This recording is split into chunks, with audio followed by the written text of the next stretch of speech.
Hello everyone, welcome to my YouTube channel.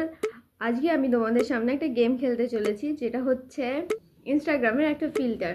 এটাতে কি করতে হয়, এটাতে শুধুমাত্র নিজের গলাটাকে যেদিকে সরাবে সেই দিকে এই যে কার্টুনটা আছে সেটাও সেই দিকে সরবে, আর সেই হিসাবে এই পিলারগুলোতে একটার পর একটা উঠবে। উঠে তোমার কত পয়েন্ট হলো সেটা হচ্ছে মেন। তো আমি এখন তোমাদের জন্য এটা খেলবো, আর তোমরা আমাকে চ্যালেঞ্জ করতে পারো। যদি তোমাদের ভালো লাগে তাহলে তোমাদের কত স্কোর হলো আমাকে কমেন্টে অবশ্যই জানাবে। ওকে, স্টার্ট। টিং টিং টিং টিং টিং টিং টিং টিং টিং টিং। তো এই সবুজ কালারটায় যদি আমি উঠি তাহলে আমি এক্সট্রা অনেকটা লাফাতে পারবো, ঠিক আছে?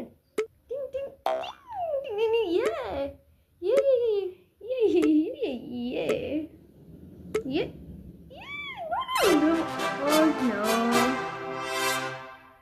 আসলে আমি থেকে অনেক বেশি করি, বাট এবার বেশি কম হয়ে গেছে। তো তোমরা অবশ্যই, আমি অনেস্টের সাথে এটাই পোস্ট করবো, তোমরা অবশ্যই আমাকে